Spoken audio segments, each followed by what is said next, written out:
Bonjour. Une petite méditation aujourd'hui, vous savez, bon, il y a ce qui se présente devant nous, ce qui se- enfin nous, moi j'ai 74 ans bientôt.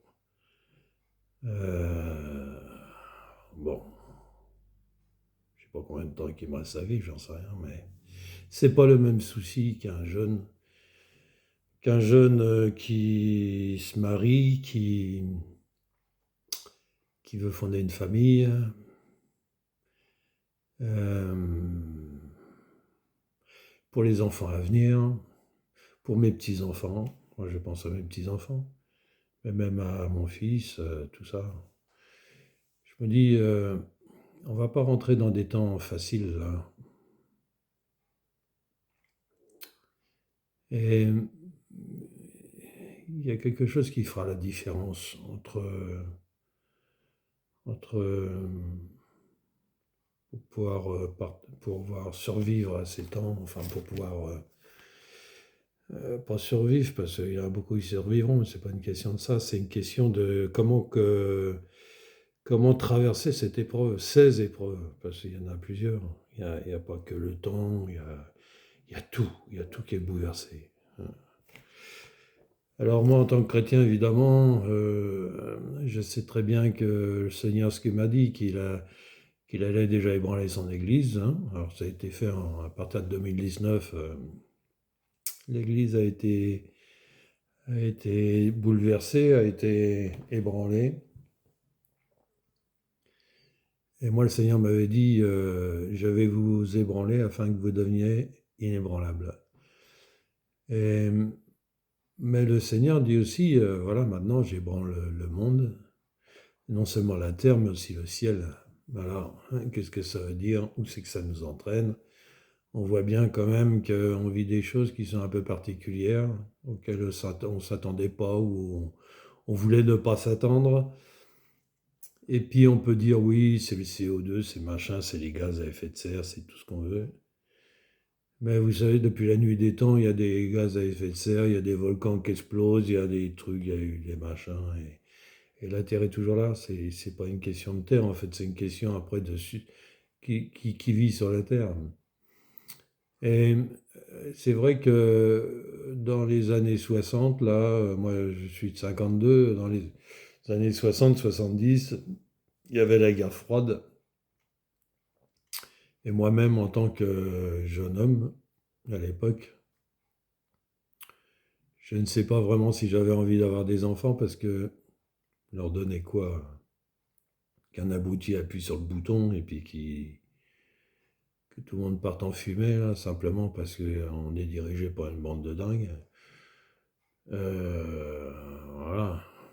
Et vous savez, ceux qui ne croient pas en Dieu, ils devraient réfléchir à ça parce que si la bombe aujourd'hui n'a pas encore explosé, c'est bien parce qu'il y a un Dieu, parce que les hommes, eux, ils auraient déjà appuyé sur le bouton depuis longtemps. Parce que c'est la folie, elle est comme ça. Et même s'ils n'avaient pas appuyé sur le bouton, quand je regardais une émission une fois avec tous les accidents nucléaires qu'il y a eu aux États-Unis, et ça c'est juste les États-Unis, hein, parce que, bon, dans les démocraties, on livre un peu plus les secrets, mais je suppose qu'en URSS ou ailleurs, il y a bien eu des déboires dans lesquels on n'a pas parlé, mais quand je voyais ça, quand je vois le nombre d'accidents nucléaires qu'auraient pu détruire déjà les États-Unis en premier, mais une partie du monde, je dis quand même, si ça s'est pas produit encore, c'est vraiment parce qu'il y a Dieu, quoi. Et on n'est pas conscient de ces choses parce que on va qu'à nos occupations. Là, il faut nourrir la famille, il faut payer le loyer, il faut payer l'électricité, il faut payer les remboursements de la voiture et tout, tralala, quoi, hein. Et les, les- les hommes sont esclaves de ce monde, sont esclaves dès qu'ils rentrent dans ce monde à devenir comme le monde afin de pouvoir participer au monde, hein. Sinon, on voit pas très bien les gens qui se mettent hors du monde et qui n'ont pas envie de contribuer à ça. Alors, bon, pas tout n'est mauvais dans le monde, hein. Il y a des bonnes choses. En France, il y a des bonnes choses, hein. C'est quand tu es pauvre, il y a toujours des aides à droite, à gauche. Enfin, moi, je trouve que c'est mieux en France à ce niveau-là qu'aux États-Unis ou dans certains pays où c'est que ça devrait être, soi-disant, plus chrétien qu'ailleurs. Mais on voit quand même qu'il y a eu des choses qui sont restées. Alors, moi, je suis pas trop catho, mais enfin, il y a eu des gens comme Saint-Martin en France. Enfin, faut aller voir un petit peu. Faut aller voir un petit peu. Moi, je crois que la France peut être généreuse avec les plus démunis. Donc, on a un héritage. On a un héritage et vous savez, bon, moi, j'ai vécu un cancer, là. Je suis prêt à 100% et tout. J'ai dit, waouh, moi, j'ai même pas de mutuelle. Je suis quand même, je serais aux États-Unis, je serais comment, là, en ce moment-là? Donc, on ne peut pas acheter le bébé avec l'eau du bain. Mais enfin, on a fait des mauvais choix en France, hein, et particulièrement, on les a semés dans le monde entier. Ça a commencé à la Révolution. Je ne vais pas faire tout un cours d'histoire, mais il y a un moment où c'est que Dieu réclame justice. Il dit, bon, bah, c'est bien, je vous ai laissé aller là dans vos œuvres, voyons exactement ce que ça produit. Bah, ce qui se produit, c'est que, où est Dieu dans tout ça? Les chrétiens, soi-disant baptisés catholiques, moi j'étais un chrétien baptisé catholique, qui a fait sa confirmation, mais c'est pas pour ça que j'étais chrétien, quoi, hein. Un chrétien, c'est celui qui rencontre le Seigneur. Déjà, moi je suis déjà, vous savez, il est dit dans la parole de Dieu que le Saint-Esprit, il confondra le monde de péché, de justice et de jugement. Moi, la première chose que j'ai fait quand j'ai rencontré le Seigneur, je me suis retrouvé à plat ventre par terre. Toute ma vie s'est déroulée devant moi en montrant tous mes péchés, en disant tu es condamné à mort à cause de tes péchés. Non, je suis passé en jugement. Mais le Seigneur, s'il s'est révélé comme ça, c'est parce qu'il voulait montrer quelque chose, de faire de moi un témoin de la grâce de Dieu. C'est-à-dire, bien sûr, qu'à cause de mes péchés, comme vous, comme tous, il n'y en a pas un seul qui est sans péché sur terre, quoi, hein. Euh, on- Bah, il m'a dit, bon, il m'a conduit déjà à Jésus, hein, après il m'a pu lâcher, puis moi je l'ai pu lâcher non plus, parce que je me dis, mais attends, Dieu existe, moi j'étais complètement athée.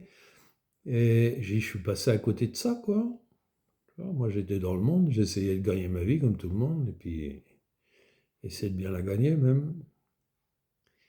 Et puis un jour, bah, quand j'ai été rempli du Saint-Esprit, le Seigneur m'a dit, ben, tu vois, lui, en me montrant Jésus, ben, c'est lui qui est mort pour tes péchés, c'est lui qui est mort à ta place. Mais c'est ça qu'on annonce en fait au monde, c'est là, vous vivez dans l'ignorance, vous êtes là, on s'amuse ou on s'angoisse entre les dépressions et puis et puis la vie, tout ce que la vie réclame. Enfin, la vie, le monde réclame. C'est la vie, c'est pas toujours ça. Moi, je peux dire que depuis que je suis avec le Seigneur, je ne vis plus du tout les choses de la même façon. Je suis dans la paix, dans le repos. J'ai été corrigé parce que j'ai été obligé d'abandonner tous mes penchants pervers, tordus. Plus on s'approche de Dieu et plus on se sent quelque part, on se sent impur, quoi, quelque part. Alors que on demande pardon parce qu'on découvre les profondeurs du péché des fois qui est ancré dans l'âme. Et ça va loin des fois. C'est juste un ressentiment des fois, juste une pensée là qui vient et qu'on ne peut plus accepter dans nos vies, quoi, hein. Donc Dieu nous purifie, nous sanctifie. Et la différence, c'est que entre quelqu'un qui connaît Dieu et celui qui ne connaît pas Dieu, bah, il y en a qui votent pour des lois qui sont iniques, hein. C'est que la perversion est là, ou c'est que le dérèglement est là, tout ce qui est contre nature, tout ce qui est... Vous savez, par exemple, moi je ne vais pas commencer à faire de politique là, mais regardez, aujourd'hui on est là, on est en train de dire, ouais, alors déjà la natalité abaisse, on ne sait plus, la France va perdre ses enfants, enfin va perdre ses enfants, il y en a d'autres qui vont prendre la place, hein, vous inquiétez pas. Mais dans ces enfants qui sont morts pour des raisons techniques, parce que ah, j'étais trop jeune, ah, j'avais mes études, ah, ben, c'était un viol, ah. Alors bon, viol, c'est encore autre chose. Je pourrais encore. Mais en général, le fait d'avoir couché, eh ben, avec les risques que ça procure d'avoir un enfant, ben, dans le temps, cet enfant, il naissait, et puis cet enfant, il pouvait être de celui qui, l'économiste qui, justement, aurait fait que ben, la France, ça coule pas.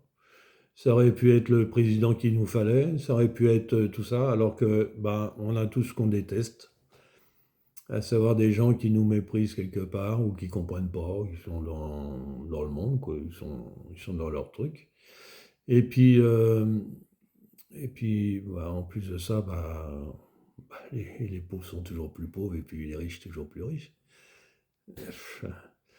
On- voilà, la justice du riche, bon, moi je veux bien, mais souvent il y a des gens qui sont riches parce que justement, cet argent, elle est unique, quoi, hein.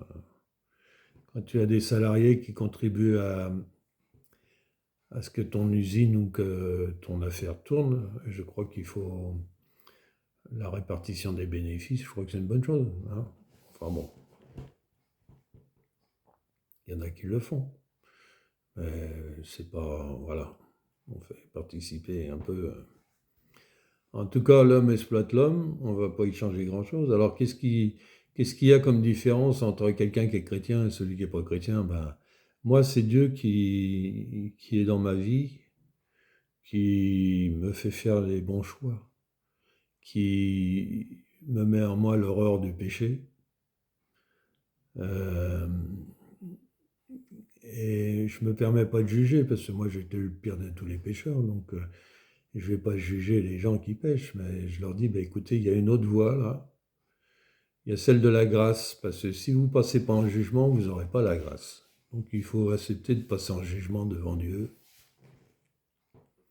que Dieu juge votre vie, et qu'il vous montre ce qui ne va pas. Pourquoi votre dépression? Pourquoi ça va si mal dans votre cœur? Pourquoi votre couple ne fonctionne pas? Pourquoi vous vous mettez en colère comme ça? Pourquoi vous êtes jaloux comme ça? Pourquoi vous êtes possessif comme ça? Tout ça, c'est des problèmes affectifs que Dieu doit traiter. Pourquoi il y a beaucoup de gens qui sont en insécurité? Moi, je me suis senti, dans mes couples, j'ai été marié 2 fois, donc je sais de quoi je parle. Je me sentais en insécurité totale. Voilà. Donc ça me faisait prendre des émotions, des réactions dans les émotions qui n'étaient pas justes. Et il n'y a que Dieu qui peut guérir ça et qui peut me mettre dans la sécurité. Ouais, moi, quand je devais mourir il y a 2 ans, ben, j'ai juste entendu le Seigneur qui m'a dit, fais-moi confiance. Et puis vous voyez, je suis là. Normalement, je devrais être mort en novembre 2024. Et je suis toujours là, et puis je vivrai aussi longtemps que le Seigneur désire que je vive. En attendant, je veux quand même partager ça, quoi, hein, parce que je me dis, ben,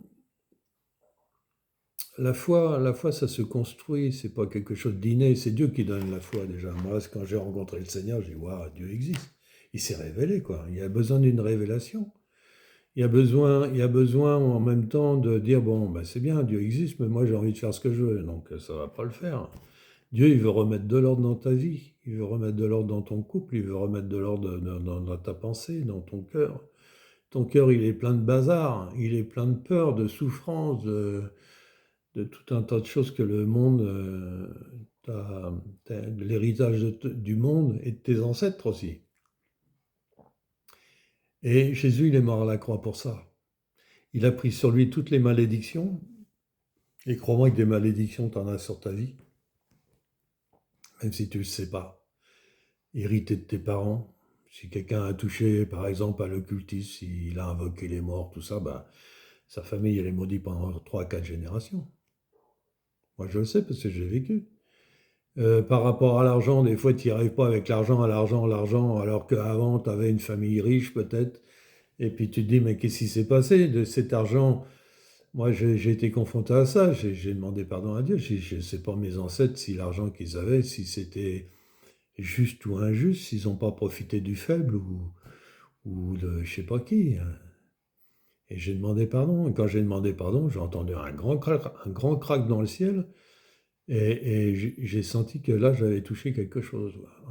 Donc, il y a des gens qui sont dans la situation comme ça, où il y a eu peut-être des gens qui vous ont précédé, qui avaient de l'argent, et puis vous êtes dans une pauvreté, ou vous galérez avec le fric et toutes ces choses. Et même des gens qui sont toujours pauvres de nature, de génération en génération. Tout ça, c'est pas juste. Moi, depuis que je suis avec Dieu, je cours pas derrière l'argent, mais j'ai manqué de rien du tout. Et Dieu a rétabli des choses qui... Voilà, il a rétabli des choses. Et il pourvoit tous nos besoins. Il me met en sécurité dans tout. Quand j'ai appris à lui faire confiance, c'est une construction. À la fois, on apprend à découvrir Dieu, parce que Dieu, il faut l'aimer, mais on ne sait pas, on s'aime déjà même pas soi-même. Comment qu'on va pouvoir aimer Dieu, quoi, hein. Donc c'est comme un enfant qui vient dans le monde, quand vous rencontrez Jésus et puis que vous donnez votre vie à Jésus, et lui, il s'occupe, il change votre vie. Il y a plusieurs qui m'ont rencontré sur Terre qui peuvent témoigner que leurs vies ont changé, simplement parce que je témoigne simplement. Je suis là avec des milliers, des millions, des milliards de chrétiens. Bon, milliards, j'en sais rien, parce qu'il y a beaucoup de gens qui se disent chrétiens puis qui n'y sont pas.